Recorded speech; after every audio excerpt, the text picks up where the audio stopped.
आणि वेगवेगळे फळाची पिकं असतील, डाळिंब असतील, केळी असतील किंवा कांद्यासारखी भाजी असेल, अशा सगळे पिकं हे जवळजवळ 100% लॉस. म्हणजे एकही पैसा शेतकऱ्याला मिळणार नाही. अशा अवस्थेमध्ये जवळजवळ सगळीकडे ही परिस्थिती आम्हाला पाहायला मिळाली. अनेक ठिकाणी जमीन खरडून गेली आणि त्यामुळे पहिल्यांदा तर मोठ्या प्रमाणात माती वाहून आणून त्या शेतकऱ्यांना आपली जमीन त्या ठिकाणी तयार करावी लागेल. जिथे ती खरडली गेली नाही आहे, मात्र अनेक ठिकाणी अजूनही गुडघाभर पाणी आहे. त्याच्यामुळे त्या पाण्याचा उपसा करून त्यानंतर शेती साफ करून पुढच्या पिकाकरता शेती तयार करायची, याचा खर्च हा देखील मोठा आहे. आणि थोडे पिकं जे आता दिसत आहेत तेही 3-4 दिवसात त्या ठिकाणी खराब होतील. सोयाबीनच्या संदर्भात विशेषतः मराठवाड्यामध्ये तिबार पेरणी झाली आहे. शेतकऱ्यांनी सांगितलं, पहिली पेरणी केली, बियाणं खराब निघालं, काही उगवलं नाही. दुसऱ्या पेरणीत उगवलं नाही. तिसऱ्या पेरणीमध्ये शेंगा भरल्या असताना अतिवृष्टी झाली आणि त्यातनं पूर्णपणे पीक खराब झालं, फस तयार झाला आणि हाताला काहीच लागणार नाही अशी अवस्था आहे. कापसाची बोंड काही ठिकाणी आत्ता वरून दिसत आहेत, पण जवळून बघितल्यानंतर पूर्णपणे ती खराब होत आहे आणि तो कापूस कुठेही कामी येईल असं वाटत नाही. डाळिंब पूर्ण काळी पडली आहे, कुठल्याही कामात ती येऊ शकत नाही. एकूणच जर बघितलं तर एक फार मोठं संकट आणि आसमानी आणि सुलतानी संकट. कारण बियाणं, महाबीज सारखं बियाणं देखील या ठिकाणी बोगस निघालं आणि 3-3 वेळा पेरण्या केल्यानंतर आता जर हाती काहीच पडत नसेल तर शेतकऱ्यांनी नेमकं काय करावं हा प्रश्न त्यांच्या समोर आहे. यासोबत अनेक ठिकाणी त्यांच्या मोटर पंप जे आहेत ते वाहून गेले, पोल पडून गेले, शेतीत जाता येत नाही अशा प्रकारची परिस्थिती तयार झाली आहे. आणि म्हणून खूप मोठ्या प्रमाणात एक आक्रोश शेतकऱ्यांमध्ये पाहायला मिळाला. आज माननीय मुख्यमंत्री महोदयांनी सांगितलं की 80 ते 90% पंचनामे पूर्ण झाले. मला असं वाटतं की माननीय मुख्यमंत्र्यांकडे वस्तुस्थिती गेलेली नाही. या संपूर्ण दौऱ्यात आम्ही ज्या ठिकाणी गेलो 60 ते 70 ठिकाणी पंचनामे करायला कोणीच आलं नाही सांगितलं. 30-40% ठिकाणी पंचनामे झाले म्हणून सांगितलं. काही ठिकाणी आमचा 100% लॉस असताना 40% दाखवला, 50% दाखवला. ही देखील तक्रार शेतकऱ्यांनी त्या ठिकाणी केली. आणि म्हणून हे जे काही 80-90% पंचनामे झाले आहेत हे सांगणं काही योग्य नाहीये. दुसरी एक महत्वाची अडचण इन्शुरन्सच्या संदर्भात आहे. आपल्याला माहिती आहे की मागच्या काळामध्ये आम्ही मराठवाड्यातल्या बीड सारख्या जिल्ह्याला 800 कोटी रुपयाचा इन्शुरन्स दिला. कुठे 400 कोटी, कुठे 500 कोटी एवढा इन्शुरन्स 5 वर्ष सातत्याने मराठवाड्याला मिळाला. आता इन्शुरन्स कंपन्या या त्या ठिकाणी दादच देत नाहीये. शेतकरी सांगतायत की ते त्या ठिकाणी येतात, कुठलाही योग्य प्रकारे रेकॉर्ड तयार करत नाही आणि आता नुकसान खूप मोठं आहे. आणि एवढं मोठं नुकसान असताना अतिशय कमी वेळामध्ये ऑनलाईन पद्धतीनं त्या ठिकाणी लॉग इन करणं हे शेतकऱ्यांना कठीण जात आहे. जर छोटं नुकसान असलं तर एवढा फोर्स नसतो, पण आता जवळजवळ सगळ्यांचं नुकसान झालं असल्यामुळे एका वेळी हे लॉग इन करणं आणि आता त्याची सिस्टीमही जी नवीन सिस्टीम केली आहे त्यात मला सांगितलं कुठला तरी कोड टाकावा लागतो, ती डिफिकल्ट झाली आहे.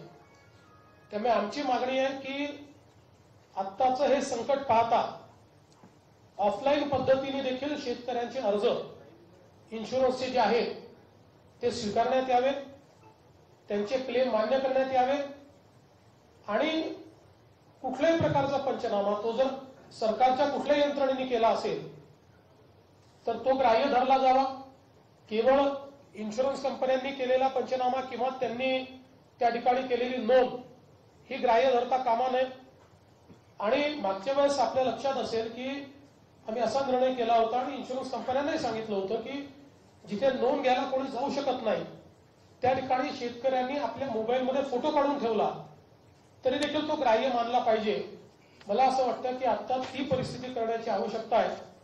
अन्यथा इन्शुरन्सचे क्लेम हे शेतकऱ्यांना मिळणार नाहीत. आणि दुसरं असं आहे की मागच्या काळात आम्ही ज्या शेतकऱ्यांनी इन्शुरन्स काढला नव्हता, कारण काही शेतकऱ्यांची अडचण अशी येते की मल्टिपल होल्डिंग असतं, म्हणजे एका सातबाऱ्यावर खूप लोकांची नावं असतात आणि 3-4 बँका असतात आणि मग अशा परिस्थितीमध्ये त्यांना इन्शुरन्स काढणं कठीण जातं. त्यावेळेस आपण निर्णय केला होता की ज्यांनी इन्शुरन्स काढला नसेल त्यालाही इन्शुरन्सवाल्याला जेवढे पैसे मिळतील त्याच्या 50% पैसे राज्य सरकारच्या वतीनं आपण देऊ आणि ते आपण मागच्या काळामध्ये देऊ केले होते. त्यामुळे आताही त्याच पद्धतीनं मला असं वाटतं की सरकारने हे पैसे या ठिकाणी दिले पाहिजेत. महत्वाचं असं आहे की शेतकऱ्याला मोठ्या प्रमाणात मदत केली पाहिजे. आज तोकडी मदत करून शेतकऱ्याचं काही होऊ शकणार नाही. आज फिरत असताना एक गोष्ट अजून लक्षात आली की कर्जमाफी तर कुठे पोचली नाही, पण तगादा लावणाऱ्या नोटीस या मात्र मोठ्या प्रमाणात त्या ठिकाणी पोचलेल्या आहेत आणि शेतकरी इतके हवालदिल आहेत. एक शेतकरी अक्षरशः रडत रडत आम्हाला सांगत होते, त्यांनी दाखवलं सगळं गेलं आहे आणि दिवसातनं 7 वेळा बँकेतनं फोन येतात आणि माणसं येतात की आता कर्ज भरा आणि अशी सर्वदूर स्थिती आहे. खरं म्हणजे अशा प्रकारे ज्यावेळी इतकी मोठी अतिवृष्टी होते, 65 मिलीमीटरपेक्षा जास्त पाऊस सर्वीकडे झालाय, ट्रिगर ऑलरेडी प्रेस केलेला आहे, अशा परिस्थितीत सन्माननीय मुख्यमंत्र्यांनी तात्काळ SLBCची मीटिंग बोलवून त्यामध्ये कडक निर्देश दिले पाहिजे की या भागामध्ये कोणीही बँकांची वसुली करण्याकरता तगादा लावू नये, बँकांनी नोटीस पाठवू नये आणि बँकांनी ती वसुली देखील थांबवावी. कारण जो आपला कोड आहे त्या कोडनुसार अशा प्रकारचं ट्रिगर ज्यावेळेस आपण प्रेस करतो त्यावेळी अशा प्रकारची वसुली करता येत नाही. पण भयानक प्रकारची वसुली आज या ठिकाणी चाललेली आहे. म्हणजे एकीकडे कुठेही कर्जमाफीचा फायदा झालेला दिसत नाही, पण दुसरीकडे मोठ्या प्रमाणात वसुली करता मात्र नोटिसेस या पाहायला मिळत आहेत. एकूणच शेतकरी फार आक्रोशित आहे, कारण जून महिन्यापासून सातत्याने तो पेरतोय आणि जात आहे आणि त्याची अवस्था अशी आहे. अनेकांनी आम्हाला सांगितलं की जून, जुलै, ऑगस्ट सगळ्या कधी अतिवृष्टी झाली, कधी त्या ठिकाणी गॅप पडली, परत दुबार पेरणी करावी लागली आणि म्हणून या संपूर्ण कालावधीत एक नवा पैसा कोणी दिला नाही, कोणी कॉग्निझन्स देखील घेतला नाही. मागच्या काळामध्ये आपण अतिवृष्टी झाली तरी पैसे द्यायचो, अवर्षण झालं तरी पैसे द्यायचो. सर्व प्रकारच्या अडचणीत शेतकऱ्यांच्या खात्यामध्ये सातत्याने पैसे यायचे. माध्यमातले अनेक लोक आमच्या सोबत होते. वारंवार त्यांनी देखील ऐकलं असेल की वेगवेगळे शेतकरी सांगत होते की मागच्या काळात आम्हाला तात्काळ पैसे मिळत होते, आता आम्हाला वर्षभरात कुठलेही पैसे या ठिकाणी मिळालेले नाहीत. आता खरं म्हणजे जी काही रोख मदत या ठिकाणी केली पाहिजे त्याही संदर्भात भरीव मदत सरकारने करावी. खरं म्हणजे मी याकरता आकड्यांमध्ये बोलत नाही की स्वतः मुख्यमंत्र्यांनीच 25,000 आणि 50,000 म्हटलं होतं, त्यामुळे मी काही वेगळा आकडा सांगायचा आणि शेतकऱ्यांचं नुकसान करायचं. मी असं म्हणायचं की बाबा नाही NDRFच्या दुप्पट द्या, तिप्पट द्या असं म्हणण्याच्या ऐवजी जे काही मुख्यमंत्र्यांनी सांगितलं होतं ते मुख्यमंत्र्यांनी पूर्ण करावं.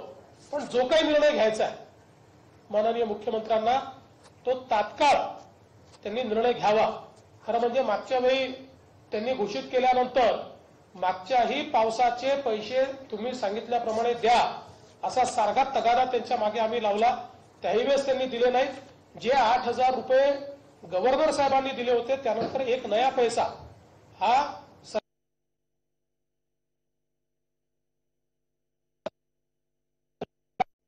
या ठिकाणी हातात घेऊ नये आणि मोठ्या प्रमाणात मदत जी आहे ती केली पाहिजे. एक अजून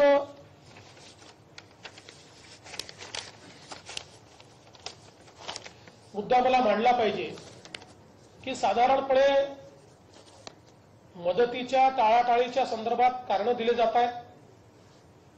कोणी जीएसटीचं कारण सांगताय, कोणी केंद्राच्या मदतीचं कारण सांगताय.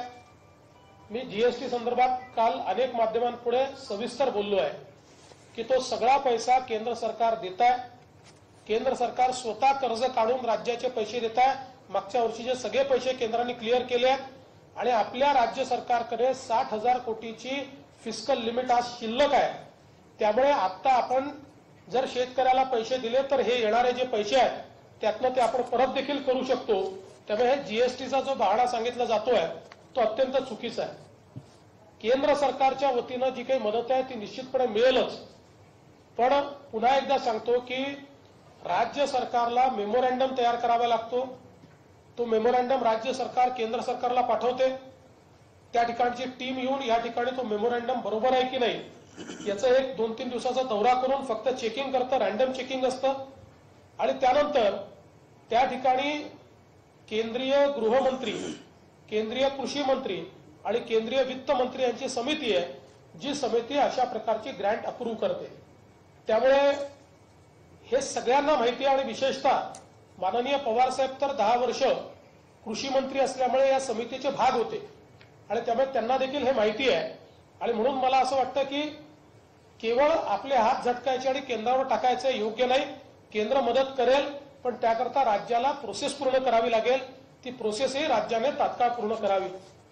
एकच आपल्या माहिती करता मी जाणीवपूर्वक सांगतो, कारण महाराष्ट्रावर कुठेतरी अन्याय होतो असा एक कांगावा देखील केला जातो आणि म्हणून जाणीवपूर्वक काय आकडेवारी मला आपल्यासमोर मांडायची आहे.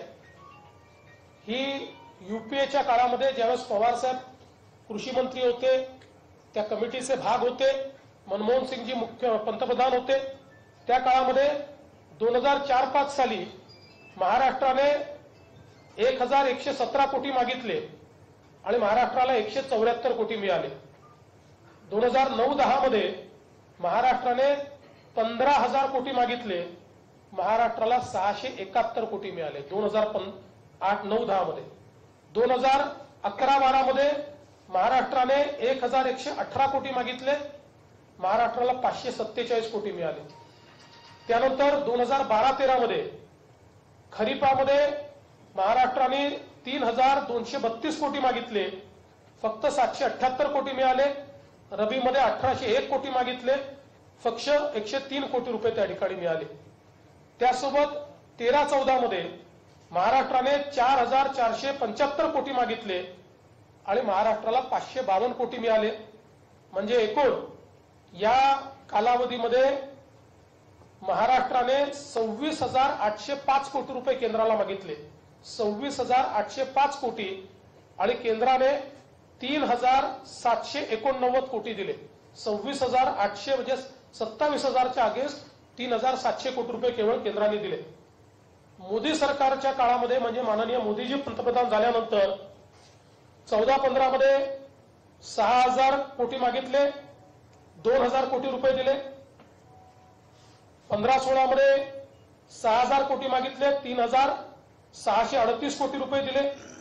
त्यानंतर रबीमध्ये 2,251 मागितले, 669 कोटी रुपये दिले. 17-18 मध्ये 17-18 मध्ये हे मिळून 7,902 कोटी मागितले, त्यात 4,714 कोटी दिले. म्हणजे जेव्हा युपीएचं सरकार होतं त्या काळात महाराष्ट्राने 26,000 कोटी मागितले तर महाराष्ट्राला 3,700 कोटी मिळाले आणि मोदीजींच्या सरकारमध्ये 25,000 कोटी मागितले तर 11,000 कोटी म्हणजे जवळजवळ तिप्पट पैसे या ठिकाणी मिळाले. आणि म्हणून मला असं वाटतं की हे अतिशय संवेदनशील अशा प्रकारची अवस्था आहे. यात कोणीही राजकारण करायचा प्रयत्न करू नये. मला असं वाटतं की आपण सगळ्यांनी मिळून कसं शेतकऱ्याला दिलासा देता येईल, जास्तीत जास्त मदत कशी करता येईल, आमची तयारी आहे सरकारला मदत करण्याची. आम्हीही केंद्र सरकारला विनंती करणार आहोत की जे काही जास्तीत जास्त पैसे त्या ठिकाणी देता येतील ते केंद्र सरकारने दिले पाहिजे. मुळात केंद्र सरकार एनडीआरएफ मधनं एसडीआरएफला पहिलेच पैसे देतं. फर्स्ट चार्ज हा एसडीआरएफ वर असतो. एसडीआरएफ मध्ये जे काही पैसे आहेत त्यातनं पहिल्यांदा कम्पेन्सेशन वाटायचं असतं आणि मग त्याच्यातलं पैसे कमी पडले की एनडीआरएफ मधनं अधिकचे पैसे मिळतात. दुसरं असं आहे की नियमानुसार एनडीआरएफच्या नामप्रमाणे केंद्र सरकार पैसे देते आणि मग उरलेले जे जास्तीचे पैसे द्यायचे असतात ते राज्य सरकार त्या ठिकाणी देत असतं. त्यामुळे मला असं वाटतं की जे काही कन्फ्युजन क्रिएट करण्याचं काम चाललंय, आता कुरघोडीचं राजकारण कृपया करू नका. या ठिकाणी शेतकऱ्याला दिलासा देण्याची ही वेळ आहे, शेतकऱ्याच्या पाठीशी उभं राहण्याची वेळ आहे. आणि म्हणून राज्य सरकारने परवा अतिशय चांगल्या प्रकारे पवार साहेबांनी सांगितलं की कर्ज घेतलं पाहिजे. याचं कारण असं आहे की कर्ज घेणं हे काही नवीन नाही आहे. आपल्या अर्थसंकल्पात जे पैसे येतात त्यात दरवर्षी 70,000 80,000 कोटी रुपये कर्जातनं येतात. आपली पत आहे, आपण ते कर्ज परत करतो, पुन्हा आपण नव्याने कर्ज घेत जातो. ही पद्धत अनेक वर्षापासून आहे. देशामध्ये महाराष्ट्राची आर्थिक अवस्था मागच्या वर्षीपर्यंतचा जीएसडीपी, आता नवीन जीएसडीपी कदाचित थोडा कमी होईल, पण मागील वर्षीपर्यंतचा जीएसडीपी आणि जीएसडीपीच्या तुलनेत ऋणभार जर बघितला तर सर्वात चांगली परिस्थिती ही महाराष्ट्राची आहे.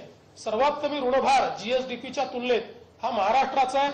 यावर्षी रिझर्व्ह बँकेने आपल्याला 1,20,000 कोटी रुपयाचं कर्ज काढण्याची परवानगी दिली आहे. म्हणजे महाराष्ट्राची यावेळची पत ही 1,20,000 कोटी रुपयाची आहे. त्यामुळे 10-20,000 कोटी रुपये आपल्याला आता जर काढावे लागले तर मला असं वाटतं की ते निश्चितपणे आपल्याला केंद्र सरकारकडनं जीएसटीचा पैसा येईल त्यावेळेस ते परत देखील करता येतील आणि कुठलीही अडचण त्या ठिकाणी राहणार नाही. म्हणून आता सरकारने तात्काळ निर्णय घ्यावा आणि भरघोस अशा प्रकारची मदत ही आमच्या शेतकऱ्यांना करावी, अशा प्रकारची विनंती मी राज्य सरकारला करतोय.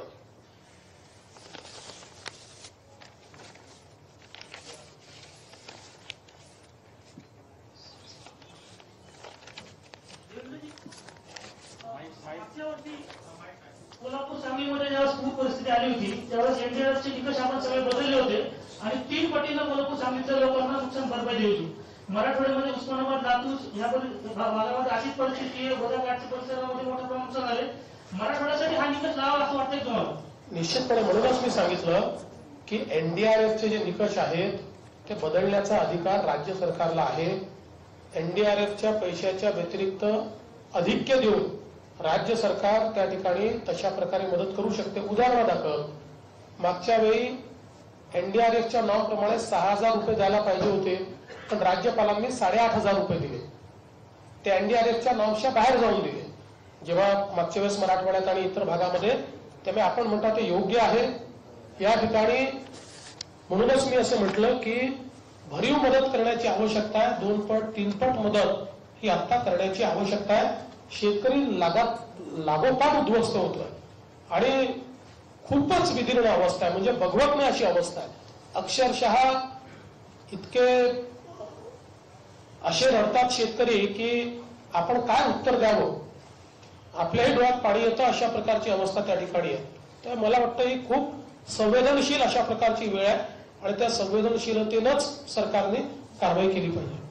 मुख्यमंत्री बाहेर पडले, 2 पत्रकार परिषदा झाल्या, आजची असेल आणि त्या दिवशी एक झाली होती. मात्र दरवेळी ते बोलतायत की आढावा घेतोय आणि हे करतोय. सध्याची परिस्थिती बघितली, तुम्ही देखील फिरताय, तात्काळ मदत, काहीतरी तात्काळ मदत करण्यापेक्षा सुद्धा काही आकडे सोलापूरमध्ये चेक दिल्याचं कळलं, पण ते अगदी क्षुल्लक होते. याबद्दल काय म्हणाल? काहीतरी माझं तर मत असं आहे की माननीय मुख्यमंत्र्यांनी त्यांच्या हाताने ज्यांनी 3,800 रुपयाचा चेक वाटप केलं त्याच्यावर कारवाई केली पाहिजे. कारण अशा परिस्थितीमध्ये मुख्यमंत्र्यांच्या हातून तुम्ही 4,000 रुपये 3,800 रुपयाचे चेक वाटप करता, शेतकऱ्यांची थट्टा या ठिकाणी अशी करणं योग्य नाहीये. किमान माझं मत असं होतं की जे मृत्यूमुखी पडले आहेत त्यांना आपण 4 लाख रुपये देतो. त्याचा 4 लाखाचा चेक मुख्यमंत्र्यांच्या सांकेतिक आपण करत असतो. असा कार्यक्रम लोकांना दिलासा वाटावा, काहीतरी मदत मिळाली आहे म्हणून आपण असे सांकेतिक कार्यक्रम करतो. पण 3,800 रुपये आणि 4,000चे चेक देणं ही खरोखर थट्टा आहे. याला लागूनच एक मुख्यमंत्री म्हणताय 70-80% पंचनामे झाले. आपण जी माहिती देताय ते 30 ते 40% पंचनामे झाले असं म्हणताय. कुठेतरी प्रशासनावर नियंत्रण नाही, प्रशासन चुकीची माहिती देते असं वाटतं. म्हणजे आपल्यापैकी अनेक लोक आमच्या सोबत होतात.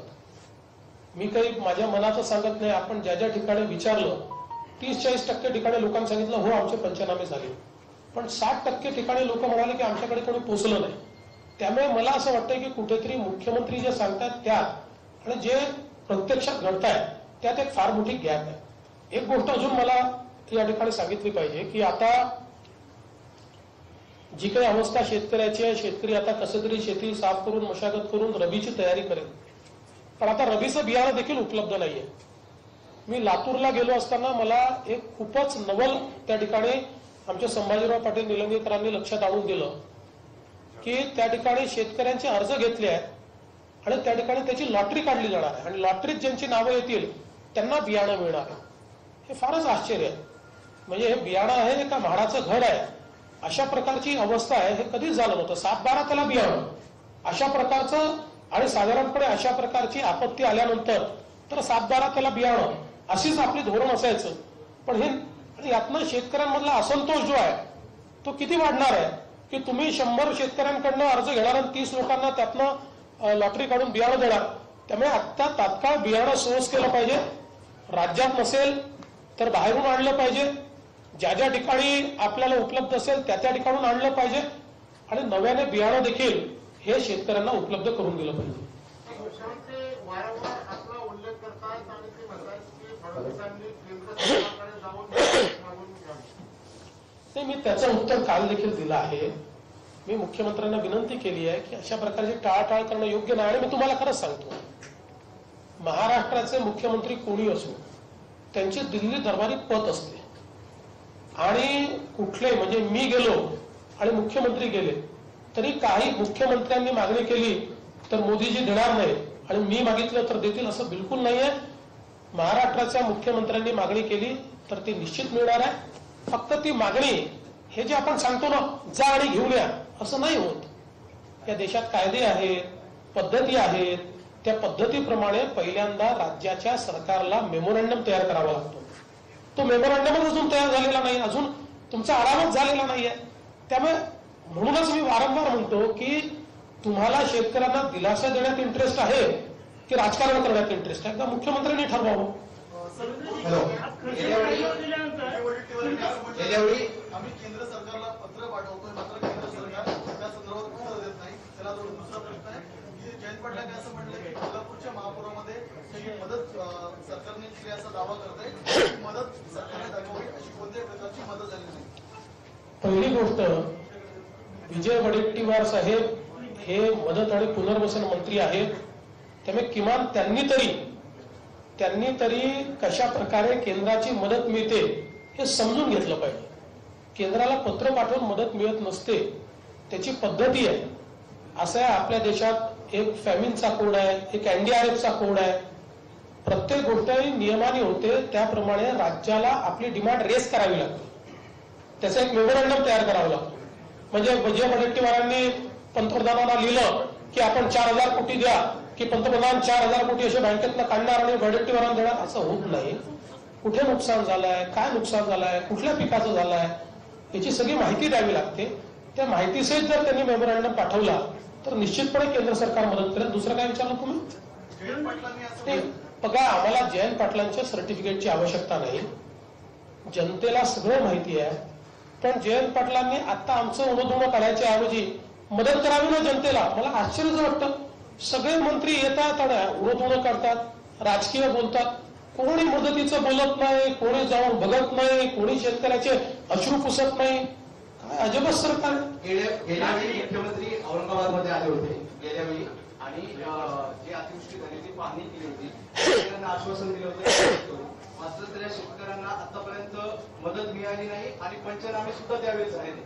म्हणजे ते गेले मुख्यमंत्री गेले 2 दिवसानंतर कुणी आलं नाही असं शेतकरी म्हणतात. अजूनही त्यांना मदत मिळाली काय? मला म्हणूनच असं वाटतं की मुख्यमंत्री महोदयांनी ते ज्यावेळेस भाषण करतात किंवा अतिशय चांगलं बोलतात पण ते जे बोलतात की माझ्या महाराष्ट्राला मी वाऱ्यावर सोडणार नाही, बोलणं चांगलं आहे त्याचं, पण महाराष्ट्र वाऱ्यावर सुटतोय ना. खाली काय होत आहे, तुम्ही बोलल्यानंतर जमिनीवर ते दिसतंय का? नाही दिसत आहे ना. त्यामुळे तुमचा महाराष्ट्र आमचाही आहे, सगळ्यांचाच आहे तो. आपल्याला सगळ्यांना मिळून तो वाऱ्यावर जाऊ द्यायचा नाहीये, पण खाली यंत्रणाच कुठे दिसत नाही. आणि मग अशा प्रकारे तुम्ही घोषणा करताना काहीच खाली होत नाही. एकनाथ खडसेंनी राजीनामा दिल्यानंतर केवळ तुमच्यामुळे ते राजीनामा देत आहेत, तुमच्यामुळे त्यांचं आयुष्य उद्ध्वस्त करण्याचा प्रयत्न झाला असा आरोप त्यांनी आज केलेला आहे. बघा, नाथाभाऊंनी राजीनामा दिला हे अत्यंत दुर्दैवी आहे. त्यांनी दिला नसता तर अधिक चांगलं झालं असतं. त्यांच्या मनामध्ये माझ्याबद्दल जर काही अडचणी होत्या तर त्यांनी वरिष्ठांना जाऊन तक्रार करायला हवी होती. आता ते ज्या गोष्टी सांगतायत, मी एवढंच म्हणेन ते अर्धसत्य आहे, पण मी आज त्याच्यावर बोलणार नाही. मला कुठलीही प्रतिक्रिया त्याच्यावर द्यायची नाही. योग्य वेळ ज्यावेळेस येईल त्याच्यावर मी सविस्तर प्रतिक्रिया देईन. जळगाव महापालिका बरखास्त करा म्हणतात. जळगाव महापालिका बरखास्त करण्यासंदर्भात झालं ना. आता आपलं शेतकऱ्यांचे विषय सगळे संपले का? तर आपण त्यांच्यावर विनयभंगाची केस केली असं त्यांनी आज मुक्ताईनगरमध्ये पत्रकार परिषद घेऊन सांगितलंय आणि केवळ आपल्यामुळेच ते पक्ष सोडत आहेत. आणि म्हणूनच मी सांगितलं की ते अर्धसत्य सांगताय. ती केस काय आहे हे आपल्याला सगळ्यांना माहिती आहे. 3 दिवस माध्यमांनी चालवलं ते, त्यानंतर ती केस कशी झाली हे देखील आपल्याला माहिती आहे. मला त्याच्यावर बोलायचं नाही. बघा काय असतं, अशा परिस्थितीमध्ये कोणाला तरी विलन ठरवावं लागतं. त्यांनी मला ठरवलंय, काही हरकत नाहीये. मी त्याच्यावर कुठलाही रिॲक्शन देणार नाही, मी कुठलाही रिप्लाय देणार. हवी होती, मात्र त्यांनी सांगितलं की त्यांच्या विरोधात काही लोकांनी प्रचार केला, त्यांच्या मुलीला पाडण्याचा प्रयत्न केला. या संदर्भातली पुराव्यानिशी तक्रार त्यांनी चंद्रकांत पाटलांकडे केली, मात्र त्यांच्यावरती शिस्तभंगाची सुद्धा कारवाई केली गेली नाही. याच्यावर चंद्रकांत दादा पाटलांनी सविस्तर उत्तर दिलं आहे. त्यामुळे पक्षाचं एवढं मोठं नुकसान आहे, खास करून जळगावमध्ये भाजपला मोठा फटका बसेल काय वाटतं? असं आहे की एक गोष्ट लक्षात ठेवा, छोट्यातल्या छोटा कार्यकर्ता असो का मोठा नेता असो, कोणी ज्यावेळेस पक्षातनं जातं त्यावेळेस पक्षाचं काही ना काही नुकसान होत असतं. परंतु हा फार मोठा पक्ष आहे आणि कोणाच्या जाण्याने तो थांबला नाही आणि कोणाच्या येण्याने तो काही फार कुठे इकडे तिकडे गेला नाही. त्याच्यामुळे ठीक आहे, आता जी काही परिस्थिती आहे, शेवटी जळगाव जिल्हा हा मूळ भाजपचा जिल्हा आहे. भारतीय जनता पक्ष तिथे मजबूत आहे आणि खूप आधीपासून मजबूत आहे. त्याच्यामुळे मला असं वाटतं की जनता भाजपसोबत राहील. सर, शरद पवारांनी असं म्हटलं होतं, शरद पवारांनी राजकीय असं विधान केलं होतं की ज्या प्रकारे भाजपाने आमचे नेते फोडले त्याचप्रमाणे भाजपचे अनेक नेते आपल्या संपर्कात सुद्धा आहेत. तर त्या प्रकारचा हा पहिला धक्का मिळाला. याला लागूनच सर एकच याला लागूनच अर्जुन खोतकर आणि पाटील गुलाबराव पाटलांनी पंकजांना देखील ऑफर दिली आहे. त्या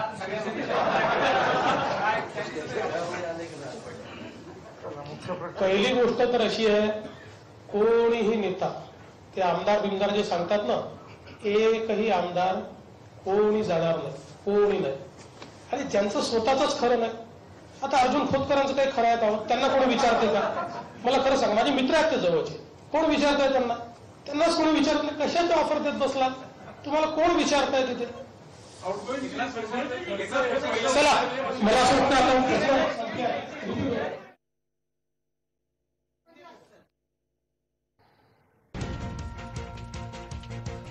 तर आपण पाहतोय, नुकतीच विरोधी पक्षनेते देवेंद्र फडणवीस यांनी पत्रकार परिषद घेऊन काही मुद्दे मांडलेले आहेत. त्यांनी मुख्यमंत्र्यांनी शेतकऱ्यांची मदत करण्यास टाळाटाळ न करता नुकसानग्रस्त शेतकऱ्यांची लवकरात लवकर मदत करावी अशी सूचना केलेली आहे. त्याचबरोबर केंद्र सरकारकडे मागणी केली असता केंद्र सरकार मदत करेल असं आश्वासनही त्यांनी दिलेलं आहे.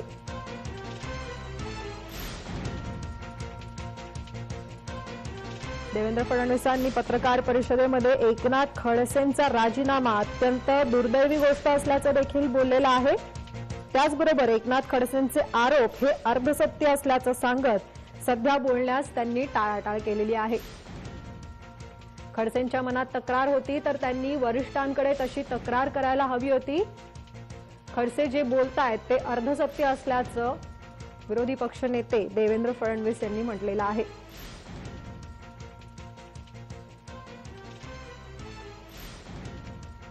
खडसेंना मला खलनायक ठरवायचं होतं, त्यांनी ते ठरवलेलं आहे. खडसे जे बोलतायत ते अर्धसत्य असल्याचं देवेंद्र फडणवीस पत्रकार परिषदेमध्ये म्हणालेले आहेत.